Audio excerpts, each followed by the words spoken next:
What is up, guys?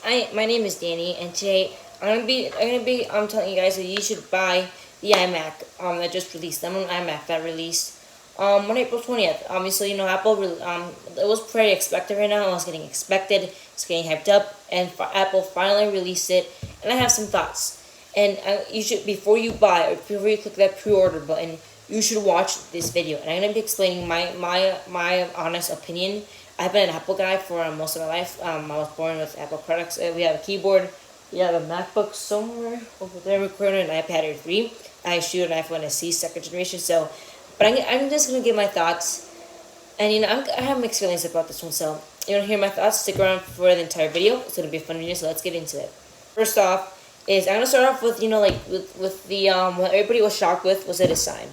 How thin and light it is. It is 11.5 millimeters thin. Did I say anything about this thin? That's almost 2.5 times thinner than the Pro Display XDR, and that thing was 32.5 millimeters thick. I'm pretty sure. And so people were pretty shocked. And that Pro Display XDR does not have any chips. It just you connect it by Thunder port, and you get that. And so the iMac was coming like a shocker. It had everything shocks. And then here it comes going at 11.5 millimeters thick. That's just crazy thin. And then the design, has crazy thin. It has a headphone jack, thankfully. Great job, Apple. Keep doing the headphone jack. That's awesome. And then they removed the USB ports, the SD card slot.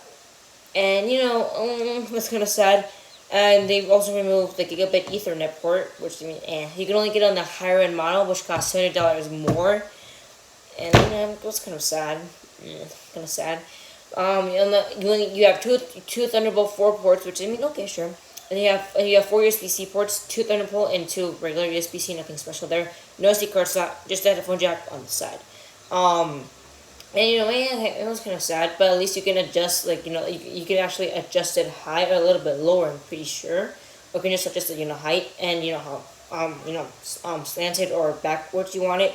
It's pretty good. And then they also said they were going to it has that one chip in it. And I'm so thankful this is not an Intel iMac, because just imagine that Intel iMac. Just imagine that. Pretty bad. At least someone will do a little bit of redeeming itself in the iMac, as you'll probably see. So that means it's pretty good. So the redeeming that one was a great choice here. And we have to talk about that chin, that annoying chin that they kept. There have been lots of rumors of Apple removing the chin. There have been Mac rumors who did it. John Prosser did it. And I was expecting them to actually remove the chin, but nope, they had to stick around with the chin. That chin, I kind of hate the chin right now. Oh, what would have been pretty dope though? Reduce the chin to maybe this big. Have a little extra chin maybe, but maybe this big, and then an inch of a chin, not 2 or 3 inches, and then put an Apple logo by the color of the iMac. So let's say you have the orange iMac, put an orange Apple logo on the chin, or have a green, or you get the idea, right? Or you can just put some Apple stickers on the chin. Which would be pretty cool too. And then so you have that, and the chin, they put all the fans underneath. So let's say this chin, they put the fans in this part, and here they got your speakers. And Apple says their stereo pair. You have 6 speakers. I'm pretty sure 2 on the top, 2 on the sides, and 2 on the bottom. So pretty good speakers, I guess, coming from the iMac. And that's thanks to the square design. So that's a pretty good thing about the square design there. So you have that about the square design, which is pretty good. And then so you got one canceling woofer, I think, and 2 tweeter pairs. So that's pretty cool. So you get a nice stereo effect. And they also said, that, and they also put 2 fans in there, and then all the CPU components of the M1 into that systematic chip right there and into the chin. I'm kind of wondering if they couldn't have put it on the top, the thermals obviously keep it down, or maybe on the sides of the speakers, going the air coming from the side. I mean, maybe, because let's say we have it on a desk right here, the stand is this big, so why doesn't the air? I mean, it would have been better to put it on the side. And the teardown that Apple showed says that the back is empty, just absolutely empty. Maybe they could have added maybe some extra graphics cores, CPU cores, maybe. I mean, maybe that would have been dope. But no, they had to do that, and then they also had just extra stuff in there. What would have been really cool is that they actually added, the fans on top and remove the chin, and also the M1 chip inside with a little bit extra chin. I mean, not that much. That would have been cool. But I mean, no. They also said M1 chip has you get 7, and also they revealed more stuff. from like Touch ID, the keyboard, the Magic Mouse, Magic Trackpad, all that cool stuff. That's good. But I mean, this iMac is targeted for the newest people just want a good Mac that can do the job that like you already have there in the ecosystem.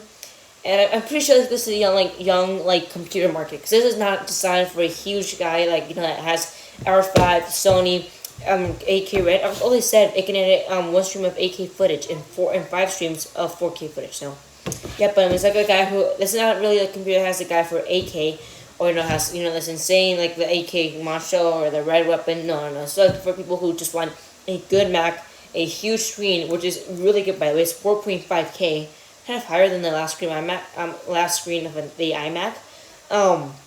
With that, so yeah, it's more targeted for the entry level market. Someone who has like about $1,400 budget that just wants a good Mac that can do anything. That's like what I'm pretty sure this is leveled for. But speaking about the display, it is 4.5K, really good resolution. As I'm pretty sure, I forgot. I think it's like the title will be on the screen right somewhere up there. But so that's a pretty good display.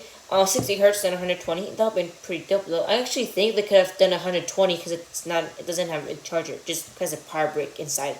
Speaking of the power brick, you have an Ethernet port on the higher end model on the power brick. So you plug it in with a braided cable, and it plugs in magnetically to the thing. So Apple going magnet, which I mean, magnets are pretty cool. I've had them when I was a little kid. But still, I actually think, what's been awesome about the screen, 120 hertz Pro Motion display.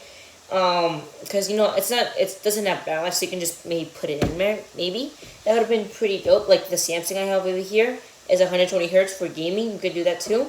The Samsung TV that I reviewed, there'll be a little pop up either on this side or that side. So you have that too. I'm kind of sure they could have pulled it off, but no, they didn't. But this thing will be great for watching high-res movies, 4K gaming on 4K. You can connect it. I think pretty sure but you have to need lots of dongles, obviously, because no SD card slot, you need a dongle. You need USB, you need a dongle. You need tons of dongles. But you can just get a hub and just connect it in. That would have been. You can just get a hub that has. My ideal hub would have SD card slot, three Thunderbolt ports, and 3 USB ports. That would be pretty good, don't you think? That would be pretty nice. But anyway, so that is that about the iMac. And should you buy this if you're a professional or someone who just wants it? If you're an entry level, someone who just wants a good Mac that can do the job, you're in Apple, you have an iPhone, you have an iPad, and you just want to have more Apple ecosystem products, definitely get that. That's for your needs. That's going to satisfy everything. M1 chip is a beast. If you're more like a professional with video editing, let's say you do software, you do coding, heavy things, I would actually wait for the iMac Pro. Because that thing should be coming. That should have the M1X and it have a better design. If the white bezels are killing you and you do not want the chin, you should definitely wait around for the iMac Pro, because that thing's gonna have a better redesign. I actually think hopefully they can eliminate the chin on the iMac Pro. That'll be pretty cool. Now that M1X chip, which as usual, Apple X chips are usually 2 generations ahead of them. A12 Bionic, A12X is usually A14. So so they should have that, so that would be pretty cool. So I'm hoping Apple can do that and then redesign. You're a professional who edits, definitely wait for the M1X. If you need a computer now you want a big screen that you use Final Cut Pro, you use all of those software, Apple software things, definitely get that. That'll be a great Mac for your needs. It will definitely suit you. And just like a entry level person, yeah, sure, but professional, you should probably wait for the iMac Pro. That's my advice. Of course, we have an iMac. I know how ugly the chin is. It is terrible. Actually, I didn't really care about the chin until I got into tech, and then I started knowing about the chin, and I was like, didn't really like it. So hopefully Apple can do the redesign on the iMac Pro. If I was up to me, I would kind of expect the redesign coming either in November. That's when the M1 chip launched, or the or December.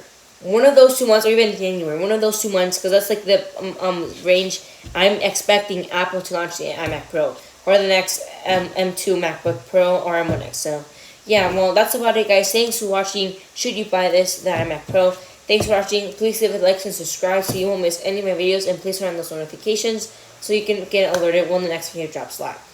This has been Danny, and I'll see you in the next video.